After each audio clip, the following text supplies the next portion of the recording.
गुज़श्ता दिनों हम चंद दोस्त एक जगह बैठे थे, उनमें से एक दोस्त जो थे वो आईटी रिलेटेड थे। बात छिड़ गई कि ऑनलाइन जो बिज़नेस है ये कितने फ़ायदेमंद है और ये कौन सा बिज़नेस जो है वो ज़्यादा कामयाब है और कौन से बिज़नेस वहाँ होते हैं। तो उनका कहना यही था कि ऑनलाइन बिज़नेस जितना भी रियल वर्ल्ड में बिज़नेस होता था वो सारा वर्चुअल वर्ल्ड में भी वैसे का वैसा ही है। वही मेहनत आपको दरकार है और आप में टैलेंट हो तो आप थोड़ी मेहनत करके ज़्यादा मुआवजा उसका कमा सकते हैं। और उसमें जो वो कहने लगे कि सबसे बड़ी जो रुकावट है वो स्लो इंटरनेट है। स्लो इंटरनेट की वजह से जो कस्टमर होता है वो, क्योंकि वर्चुअल वर्ल्ड है, इंटरनेट की दुनिया है, वहाँ कोई वेट नहीं करता। आपने एक ऑर्डर पकड़ा है और उसको जब तक आप कस्टमर को सेटिस्फाई करते, हो सकता है हमारे यहाँ बिजली बंद होगी, बिजली बंद हो जाती है तो भी मसला, फिर इंटरनेट भी स्लो हो जाता है और उसके बाद वो जो कस्टमर होता है वो आपके हाथ से निकल जाता है। और इतना आप इंतज़ार कर करके एक कस्टमर को आप कन्विंस करते हैं, लेकिन यहाँ स्लो इंटरनेट की वजह से और बिजली की वजह से वो कस्टमर आपके हाथ से निकल जाता है। लेकिन उसके बावजूद इतनी मुश्किल, जो लोग ऑनलाइन बिजनेस करते हैं, नौजवान पढ़े लिखे नौजवान हैं जिनमें जज्बा है, जोश है, वो कुछ बनना चाहते हैं, कुछ करना चाहते हैं, कुछ कमाना चाहते हैं, लेकिन फिर भी वो डट के वो खड़े हैं। लेकिन कि सारे एक जैसे नहीं होते, कुछ हिम्मत हार जाते हैं और फिर ऑनलाइन बिजनेस से वो बददिल हो जाते हैं। और इसकी वजह क्या है स्लो इंटरनेट की? गुज़श्ता दिनों बरतानिया की वज़ीर आज़म ने जो अपनी पहली प्रेस टॉक की तो उसमें उसने जहां बहुत सारी और बेहतरी करनी थी, उसमें उसने एक लास्ट ये भी बोला कि फास्टेस्ट ब्रॉडबैंड इंटरनेट फास्टेस्ट जो मैं प्रोवाइड करूंगी। तो मुझे बड़ा अजीब सा लगा कि बरतानिया में 2003-4 में मेरे ख्याल में 2G थी, उसके बाद 3G, 4G, 5G, 6G और पता नहीं कि कितनी जीज वो क्रॉस करते जा रहे हैं और अपने लोगों को वो जो सर्विस वो प्रोवाइड कर रहे हैं। उसका यही कहना था कि मैं अपने नौजवानों को वेल इक्विप करूंगी और ऑनलाइन बिजनेस में जो है वो अपना किरदार अदा करें, और बल्कि है ही उन्हीं का दौर और यही जो है सबसे बेहतर फॉरेन एक्सचेंज कमाने का ज़रिया है। जबकि मैंने अपने यहाँ जब नज़र दौड़ाई तो ये कोरोना के दिनों की बात है, कोविड-19 जब आया तो यकदम से जो सारे सर्विस प्रोवाइडर थे, जैज़, जोंग, टेलीनॉर, एस्कॉम, यूफोन और जितने भी थे, उन्होंने अपनी सर्विस जो थी वो स्लो डाउन कर दी। जो स्टैंडर्ड कॉल और SMS थे वो भी नहीं होते थे। जब हमने इन सर्विस प्रोवाइडर से मुख्तलिफ से हमने ट्विटर पे या दिगर सोशल मीडिया जो प्लेटफॉर्म है उनसे रब्ता किया तो वो बड़ी तशवीश से कहते हैं कि हमें आप अपनी लोकेशन बताएं, हम उसको ट्रेस करके मामले की छानबीन करेंगे। और थोड़ी सी 2-3 दिन वो कन्वर्सेशन करते और आखिरी दिन यही जवाब देते जी कि आपके इलाके में हमने 2G या 3G सर्विस प्रोवाइड की है, 4G नहीं है। जबकि हमारे मोबाइलों पे वो 4G लिखा हुआ आता था।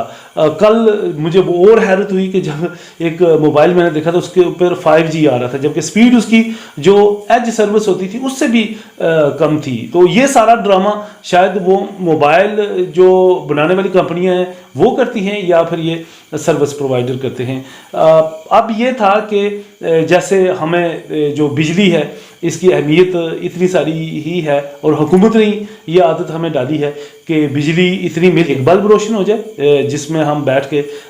खाना खा सकें और उसके बाद अपने बिस्तर पे जा सकें या फिर हम अपने कपड़े इस्त्री कर सकें और मोबाइल जो है वो चार्ज कर सके। उसके बाद उन्होंने बिजली हमें नहीं देनी। उन्हें इस चीज़ का एहसास ही नहीं है कि कितने कारोबार मुतासर होते हैं या कितने नए कारोबार बिजली मुहैया करने से कितने नए कारोबार किए जा सकते हैं। इसी तरह जो इंटरनेट है वो हमें इतना ही दिया जाता है और चार्जेस उन्होंने पूरे लेने हैं। चार्जेस हमसे वही 4G के लेने हैं या 3G के लेने हैं, वही स्टैंडर्ड चार्जेस जो बाकी शहरों में ये चार्ज करते हैं वही हमारे यहाँ आज़ाद जम्मू कश्मीर में भी वही चार्जेस ये लेंगे। लेकिन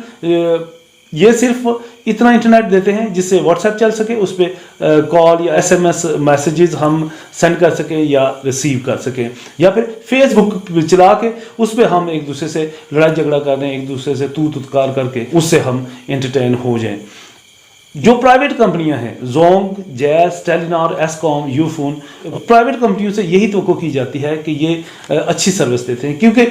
कस्टमर इनको रोज़ाना फीडबैक देते हैं, इनसे पूछा भी जा सकता है। लेकिन ऐसा लगता है कि ये कंपनियां जो हैं انہوں نے اوپر جو رشوت دی ہوتی ہے, جو بیوروکریسی کو انہوں نے رشوت دی ہوتی ہے, وہ جو لوٹ مار ان کے ساتھ ہوئی ہوتی ہے وہی وہ اپنے کسٹمر سے لوٹ مار کر کے اپنا پیسہ پورا کرتے ہیں, اور ان کے قانون پہ جوں تک نہیں رینگتی. اور نہ ہی ہماری جو آزاد جموں کشمیر کی حکومت ہے, یہ آزاد جموں کشمیر کی حکومت نہیں, یہ ایک ملازموں کا ایک ٹولہ ہے جو ہر 5 سال بعد منتخب ہو کے مظفر آباد جا کے بیٹھ جاتے ہیں, اپنی 5 سال نوکری پوری کرتے ہیں, اس کے بعد